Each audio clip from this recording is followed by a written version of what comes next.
പ്രിയപ്പെട്ട കുട്ടികളെ, അപ്പം ചാപ്റ്റർ 4, 5, 6, 7 എന്നിവയിൽ 2021 SSLC ഫോക്കസ് സിലബസ് ഏതൊക്കെയാണെന്ന് നമുക്കൊന്ന് ചെക്ക് ചെയ്ത് നോക്കാം. അപ്പോൾ ഒരു പെൻസിൽ എടുത്ത് കയ്യിൽ വെക്കുക, അതോടൊപ്പം നിങ്ങളുടെ ടെക്സ്റ്റ് ബുക്കും വെക്കുക. ഞാൻ പറയുന്നതനുസരിച്ച് ടിക്ക് ഇടുക കേട്ടോ.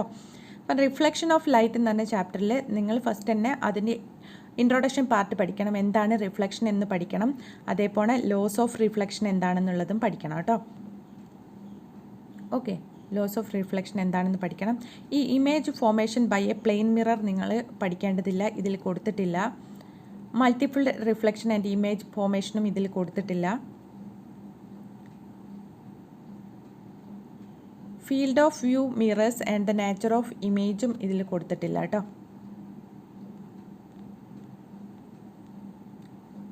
Mirror equation and focal length പഠിക്കാനുണ്ട്. അതാണ് ഇവിടെ കൊടുത്തിരിക്കുന്നത്. ദർപ്പണ സമവാക്യവും പ്രതിബിംബത്തിൻ്റെ പ്രത്യേകതകളും പഠിക്കാൻ പറഞ്ഞിട്ടുണ്ട് കേട്ടോ.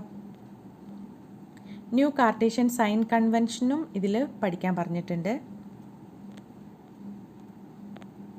പിന്നീട് കോൺവെക്സും കോൺകേവും ലെൻസുകൾ ഉണ്ടാക്കുന്ന ഇമേജുകളെ കുറിച്ചാണ് പഠിക്കാൻ പറഞ്ഞിരിക്കുന്നത്. കോൺകേവ് മിറർ എന്നാൽ എന്താണ്, കോൺവെക്സ് മിറർ എന്നാൽ എന്താണ്, ഇവ ഫോം ചെയ്യുന്ന ഇമേജുകളുടെ സ്പെഷ്യാലിറ്റികൾ എന്തൊക്കെയാണെന്നുള്ളതാണ്. ഈ കാര്യങ്ങളൊക്കെ നിങ്ങൾ പഠിക്കണം കേട്ടോ.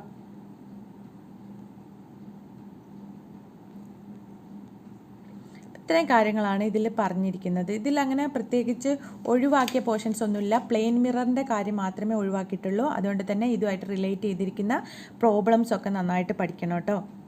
കോൺകേവ് കോൺവെക്സ് മിററും അത് ഫോം ചെയ്യുന്ന ഇമേജുകളും അത് റിലേറ്റ് ചെയ്തിരിക്കുന്ന പ്രോബ്ലംസും നന്നായിട്ട് പഠിച്ചിട്ട് പോകാൻ ശ്രമിക്കണം. അതോടൊപ്പം തന്നെ ന്യൂ കാർട്ടീഷ്യൻ സൈൻ കൺവെൻഷനെ കുറിച്ച് പഠിക്കാനുണ്ട്.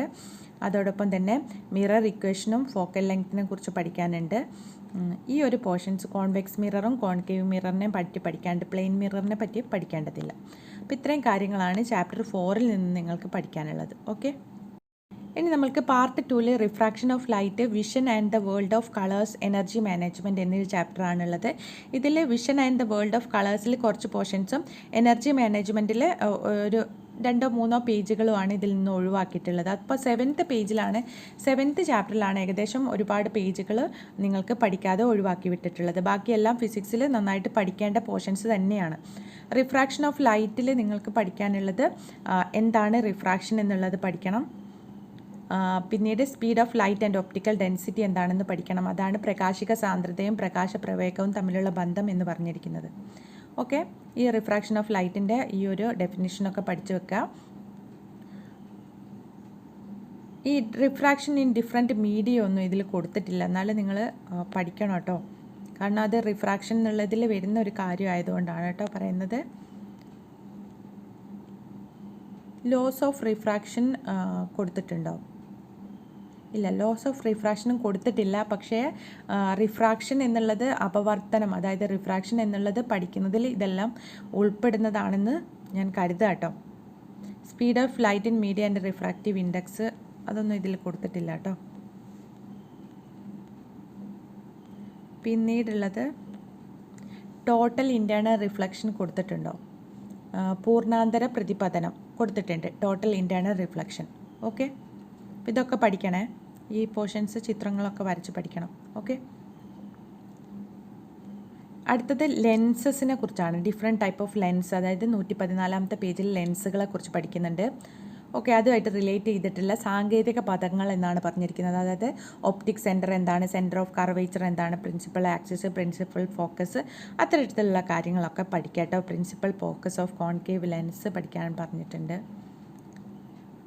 എന്താണ് ഫോക്കൽ ലെങ്ത്, പ്രതിബിംബ രൂപീകരണം എങ്ങനെയാണ്, formation of image using a lens ആണത് പറഞ്ഞിരിക്കുന്നത്. അതിൻ്റെ രേഖാചിത്രമാണ് ഇവിടെ കൊടുത്തിരിക്കുന്നത് കേട്ടോ.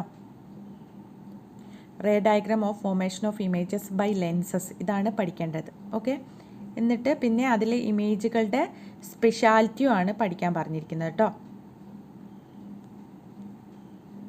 ഇതൊക്കെ പഠിക്കേണ്ടതാണ് കേട്ടോ. ഇതിൽ ന്യൂ കാർട്ടീഷ്യൻ കൺവെൻഷൻ ഒഴിവാക്കിയിട്ടുണ്ട്, അത് ഇതിൽ കൊടുത്തിട്ടില്ല. ഈ മാഗ്നിഫിക്കേഷൻ എന്ന് പറഞ്ഞിട്ടുള്ളതും കൊടുത്തിട്ടില്ല. പവർ ഓഫ് ലെൻസും കൊടുത്തിട്ടില്ല. അറ്റ്മോസ്ഫിയറിക് റിഫ്രാക്ഷനും ഇതിൽ നിന്ന് ഒഴിവാക്കിയിട്ടുണ്ട്. ഓക്കെ, അപ്പോൾ അത്രയും കാര്യങ്ങളാണ് ഇതിൽ നിന്ന് ഒഴിവാക്കിയതും ഇതിലുള്ളതുമായിട്ടുള്ള കാര്യങ്ങൾ കേട്ടോ. അപ്പോൾ ഈ ഒരു ചാപ്റ്ററിൽ നിന്ന് ഒക്കെ ഒരു 2-3 പേജുകൾ ഒഴിവാക്കിയിട്ടുണ്ട് പഠിക്കാതെ ഇരിക്കാൻ വേണ്ടിയിട്ട് കേട്ടോ. ബാക്കിയൊക്കെ പഠിക്കേണ്ടതാണ്. ഇനി vision and the world of കളേഴ്സിൽ എന്തൊക്കെ പഠിക്കാനുള്ളത്? പ്രകാശ പ്രകീർണനം എന്നാൽ എന്താണ്? ഈ ഐ ആൻഡ് വിഷൻ ഒന്നും ഇതിൽ കൊടുത്തിട്ടില്ല കേട്ടോ.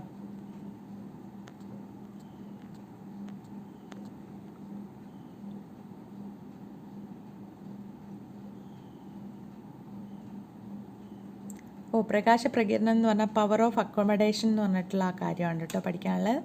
പിന്നീടുള്ളത് വർണ്ണങ്ങളുടെ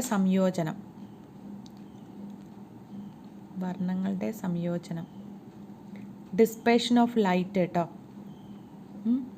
ഡിസ്പേഷൻ ഓഫ് ലൈറ്റ് പഠിക്കാനുണ്ട്. പിന്നീട് പറഞ്ഞിരിക്കുന്നത് ഫോർമേഷൻ ഓഫ് റെയിൻബോയാണ്. റെയിൻബോയുടെ ഫോർമേഷൻ പഠിക്കാനുണ്ട്.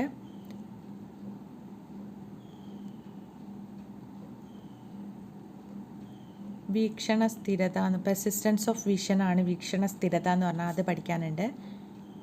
സ്കാറ്ററിങ് ഓഫ് ലൈറ്റ് പഠിക്കാനുണ്ട്.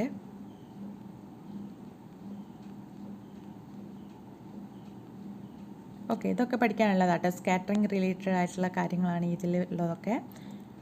പിന്നീട് പറഞ്ഞിരിക്കുന്നത്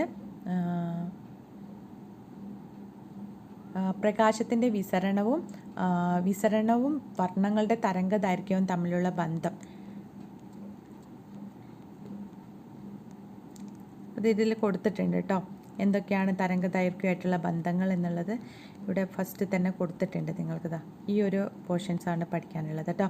റീകോമ്പിനേഷൻ ഓഫ് കളേഴ്സാണ് പറഞ്ഞിരിക്കുന്നത്. വർണ്ണങ്ങളുടെ തരംഗദൈർഘ്യവും തമ്മിലുള്ള ബന്ധം, പ്രൈമറി ആൻഡ് സെക്കൻഡറി കളേഴ്സ് പഠിക്കണം. അതുപോലെ തന്നെ കണ്ടോ, കളറും വേവ് ലെങ്ത്തും തമ്മിലുള്ള ആ ഒരു ബന്ധമാണ് ഇവിടെ പഠിക്കാൻ പറഞ്ഞിരിക്കുന്നത് കേട്ടോ. അപ്പോൾ ഇതിൽ ഈ പോർഷൻസിൽ ഫസ്റ്റിലത്തെ ഈ മയോപ്പിയ, നിയർ സൈറ്റ്നെസ് അങ്ങനത്തെ കാര്യങ്ങളൊക്കെയാണ് ഇതിൽ നിന്ന് ഒഴിവാക്കിയത് കേട്ടോ. ബാക്കിയൊക്കെ പഠിക്കാനുള്ളതാണ്.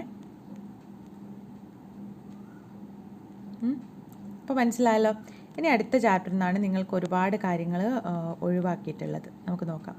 എനർജി മാനേജ്മെൻറ്റിൽ നിങ്ങൾക്ക് ആകെ പഠിക്കാനുള്ള ഫോസിൽ ഫ്യൂവൽസിനെ കുറിച്ച് പഠിക്കണം. ഫസ്റ്റ് പോർഷൻസ് ഒന്നും പഠിക്കാനില്ല. ഡിഫറെൻറ്റ് സോഴ്സ് ഓഫ് എനർജി ഒന്നും പഠിക്കാനില്ല കേട്ടോ. പഠിക്കാനില്ല എന്നല്ല, ആ ഒരു പോർഷനിൽ കൊടുത്തിട്ടില്ല. ഫോക്കസ്ഡ് ഏരിയയിൽ ഫോസിൽ ഫ്യൂവൽസിനെ കുറിച്ച് പഠിക്കാനുണ്ട്. CNG, LNG, LPG ഗ്യാസുകളെ കുറിച്ച് പഠിക്കാനുണ്ട്. LPG സേഫ്റ്റി പഠിക്കാനുണ്ട്. അതിനുശേഷം ബയോമാസ്, ബയോഗ്യാസ് അങ്ങനത്തെ കാര്യങ്ങളൊന്നും ഇതിൽ കൊടുത്തിട്ടില്ല കേട്ടോ. ഫ്യൂവൽ എഫിഷ്യൻസി ഒന്നും കൊടുത്തിട്ടില്ല. കലോറിക് വാല്യൂ ഒന്നും കൊടുത്തിട്ടില്ല. ഹൈഡ്രജൻ ഫ്യൂവൽസിനെ കുറിച്ച് കൊടുത്തിട്ടില്ല. ഇത്തരത്തിലുള്ള hydro electric power station, different type of power formation ഇല്ലേ, ഈ ഒരു തെർമൽ എനർജി, ന്യൂക്ലിയർ എനർജി അങ്ങനത്തെ കാര്യങ്ങളൊന്നും പഠിക്കാനില്ല കേട്ടോ. പഠിക്കാനില്ല എന്നല്ല, നിങ്ങളുടെ ഫോക്കസ്ഡ് ഏരിയയിൽ കൊടുത്തിട്ടില്ല. പിന്നെ നിങ്ങൾക്ക് പഠിക്കാനുള്ളത് ഈ ടൈഡൽ എനർജി അങ്ങനത്തെ കാര്യങ്ങളൊന്നുമില്ല കേട്ടോ. ഇതൊക്കെ പോയിട്ട് ന്യൂക്ലിയർ ഫിഷൻ, ഫ്യൂഷൻ ഒന്നും പഠിക്കാനില്ല.